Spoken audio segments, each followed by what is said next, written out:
A vida é cosmos e não caos. Essa frase eu escutei num vídeo da Lúcia Helena Galvão, professora de filosofia, e ela ensina sobre essa sinergia que acontece quando você começa a entender o seu ambiente, o seu universo, os seus espaços, as suas dificuldades e as suas verdades e forças e potencialidades. E eu vou cruzar essa mesma frase de que a vida é cosmo não caos com um espiritualista que eu gosto muito, que é chamado de Deepak Chopra. E ele fala das leis espirituais para o sucesso. E uma das leis é a lei do mínimo esforço. O que quer dizer isso? Não me esforçar, não trabalhar? Não. Esses dois pensamentos, a lei do mínimo esforço e também a vida é cosmos e não caos, tratam da mesma situação por viés diferentes, um pela espiritualidade e outro através da filosofia. Eu vou agregar mais dois elementos, mais dois ingredientes nessa reflexão minha. Uma frase que eu escutei recentemente, o ano passado, através de uma liderança muito forte numa cidade do interior de Minas, falou comigo o seguinte, ele disse, no andar da carruagem as abóboras se ajeitam. Presta atenção, no andar da carruagem as abóboras se ajeitam. Estávamos falando de momentos de conflitos acontecendo e ele passou essa tranquilidade, essa reflexão. Fiquei pensando nisso na viagem, muito tempo, voltando para casa. E eu vou agregar mais uma fala que vai coadunar com tudo que eu já estou colocando aqui. Olhai para os lírios do campo, eles não tecem, mas nem mesmo Salomão em sua grande sabedoria se vestiu igual os lírios do campo. Olha para as aves do céu, elas não plantam nem semeiam, mesmo assim não lhes falta o alimento, está lá na Bíblia. Então eu estou colocando 4 reflexões que por fim, justifique-se o tempo todo aqui, o que eu quero dizer, por fim, elas te levam a uma grande reflexão que vai talvez te passar um pouco de tranquilidade, mas vai te levar também para uma vontade aí de crescimento, de estudo um pouco mais da sua vida pessoal, do seu autoconhecimento.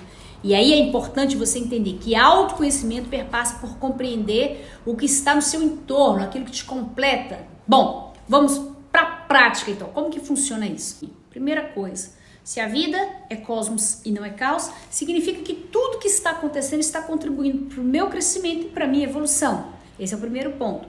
Segundo ponto, se as abóboras se ajeitam, toda dificuldade de alguma forma elas vão se acertar lá na frente. Algumas dificuldades que nós passamos hoje, às vezes servem de lição pelo que passamos antes de ontem ou no nosso passado, ou coisas que iremos passar lá na frente e que a gente precisa já ter alguma experiência. É muito difícil aceitar isso quando a dificuldade está na gente. É fácil falar da pimenta no olho do outro, mas é assim que acontece. Observa que tem coisas que você passa hoje, ou está passando hoje, que se fosse há um tempo atrás você não suportaria. É a história das abóboras, elas estão se ajeitando.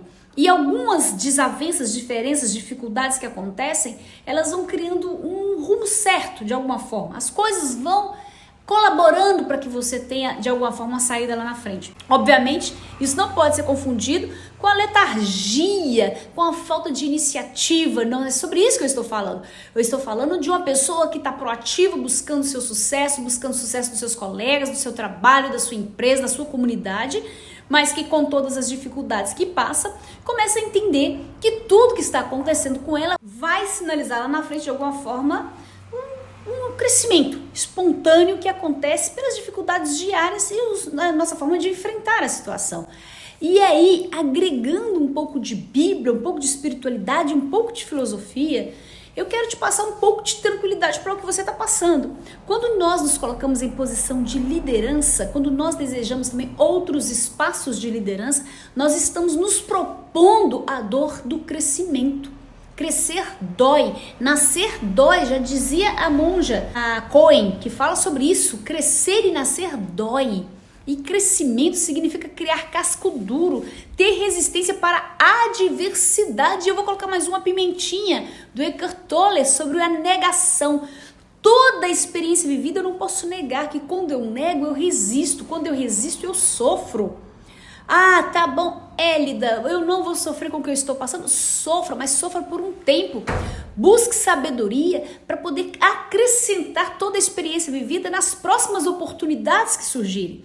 Não é fácil liderar, não é fácil conquistar novos espaços. Mas quando você começa a entender que está tudo contribuindo para o seu crescimento, para o seu desenvolvimento, que os lírios do campo nascem, crescem, que as aves se alimentam e que tudo vai fluir. Quando você está certo, quando você está vivendo a sua missão, tudo fica muito mais claro e muito mais fácil. Eu vou dar um exemplo muito claro de dor, sofrimento e crescimento. Se você pegar uma criança e durante toda a sua infância e adolescência ela for criada dentro de um apartamento, sem um contato externo, sem um jogo de futebol, um garotinho que nunca foi na rua, nunca participou de uma briguinha na escola, que nunca teve uma desavença, um menino que é todo protegido pelo pai e pela mãe, quando ficar mais adulto, na primeira adversidade, ele pode passar por uma crise existencial muito grande e se esconder dentro dele mesmo. No entanto, a gente observa que muitas crianças criadas mais lá na poeira, na terra, brincando, indo para o campinho de futebol, tendo acesso às brincadeiras da escola, tendo acesso à rua, tendo acesso às adversidades que os pais passam, frequentando alguns ambientes com o pai, onde, obviamente, seja possível levar crianças, são crianças que vão vivendo experiências e passam a ter um pouco mais de maldade no mundo aí fora. Crianças muito protegidas geram homens fracos. Crianças mais expostas, um pouco mais abertas às experiências, permitidas, lógico, pelos pais, elas são mais resistentes. Então a gente precisa entender que toda dor e todo sofrimento nos ajuda. Vou mostrar uma outra situação para vocês sobre o marinheiro. Um marinheiro que começou a sua experiência de navegação num barquinho, que depois foi para uma lanchinha, que depois foi para um barco maior e que foi tendo essas experiências de remo, de chuva, de tempestade, de ondas, de adversidades, N adversidades, e aqueles que têm aquela vela que furou, que ficou sem vela, que teve que remar, que teve que pular no rio com salva-vidas. Esse marinheiro, ele com certeza vai ter muitas habilidades sendo desenvolvidas, diferentes daquele marinheiro que esteve o tempo todo lá dentro da cabine só vendo a onda passar. Ou seja, é uma frase que é uma máxima no mundo, né? Mar calmo não faz marinheiro bom. Marinheiro bom é aquele que passou por várias adversidades. Nas estradas da mesma forma. Eu, por exemplo, tive várias experiências em BR, em estrada, em barro, chuva, tempestade, poeira, passando em trechos que onde tinha muita queimada, fumaça, viagens de longa distância, 300, 500, 700 quilômetros no mesmo dia, fazer bate-volta, indo para a cidade trabalhar e voltar. Isso me dá uma resistência diferente de uma pessoa que nunca saiu de casa para pegar um asfalto e ir para uma cidade a trabalho, a passeio. Então dá para entender que toda experiência, toda vivência vai criando um casco duro na gente. Enfim, onde que eu quero chegar? A vida é cosmos e não caos. Tudo que você está passando contribui para a sua evolução se você de fato quiser aceitar isso dentro de você. Se você aceita, fica mais fácil. Não estou dizendo que é fácil, porque não é. Tem certas dores, certas experiências que machucam e nos desanimam às vezes. Mas a gente precisa acreditar. Mas o que torna mais fácil você aceitar, ter esse processo de aceitação e não de negação, é você entender qual que é a sua missão nessa terra. Seja dentro da sua casa, da sua família, da sua empresa, na sua vida profissional, em qualquer lugar que você esteja, qual é a sua missão, entender qual é a posição que você ocupa nesse tabuleiro. Imagina se você encontra com pessoas e toda vez que alguém se encontra com você, se sentir alimentado espiritualmente, se sentir beneficiado pela sua presença, as pessoas que estiverem em contato com você se sentir orgulhoso de ter tido um contato com você porque você ensinou alguma coisa boa para essa pessoa. As pessoas boas que estão procurando experiências boas, procurando vivências boas, quando se encontram com você, tem que ser tocado por você, naquilo que você faz e que é a sua missão.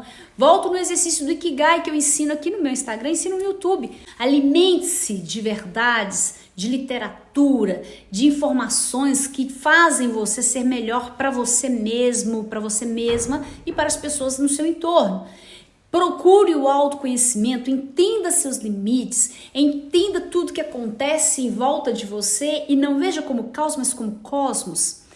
Todas as experiências vêm para nos dar uma lição. De alguma forma a gente demora a entender as coisas e às vezes a gente passa pelo mesmo processo inúmeras vezes e aí você se vê como vítima. Nossa, eu não dou sorte com o patrão, eu não dou sorte com o empregado, eu não dou sorte com o namorado, eu não dou sorte com a namorada.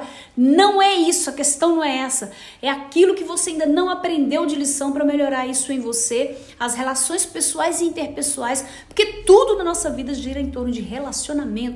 Trabalho, igreja, creche, faculdade, profissão, missão, sacerdócio, relacionamento, casamento, maternidade, paternidade. Tudo gira em torno de relacionamento. Pô, observa, todas as dificuldades nossas estão vira e mexe em torno de relacionamento. Então, resumindo, para deixar bem claro aqui, um pouquinho do que eu queria entregar para você aqui hoje é: nós temos uma missão nessa terra. E essa missão é que faz com que você tenha paz no seu dia a dia. Dificuldades todos nós temos, todo marinheiro passa por ventania, todo motorista passa por dificuldades na BR, na estrada, nos cruzamentos, nos grandes centros do mundo, do Brasil, em qualquer lugar do mundo. Todo professor tem as suas dificuldades no seu trabalho, isso faz parte do nosso processo. Não quer dizer que se eu estivesse em outra profissão, em outro lugar, em outra cidade, seria diferente. Tudo tem a sua peculiaridade de desafio, que é chamado de dificuldade, mas que na realidade é uma oportunidade de melhoria. E sobre isso, quero deixar para você um pedido. Faça o seu Ikigai. Busque a sua verdade, busque a sua essência, busque a sua missão. Vive em paz com você mesmo e entenda que tudo está acontecendo para te ajudar a sair lá na frente mais forte e mais protegido das suas próprias dificuldades, que é do enfrentamento às lutas que a gente tem que passar nessa terra. E sobre tudo isso, o que eu posso deixar bem claro para você é que os lírios do campo e as aves do céu, elas te dão um grande recado. A própria grama, como disse Deepak Chopra. Estude um pouco mais sobre espiritualidade e filosofia e isso vai facilitar substancialmente a sua jornada. Um grande abraço da Lana e te vejo no próximo vídeo.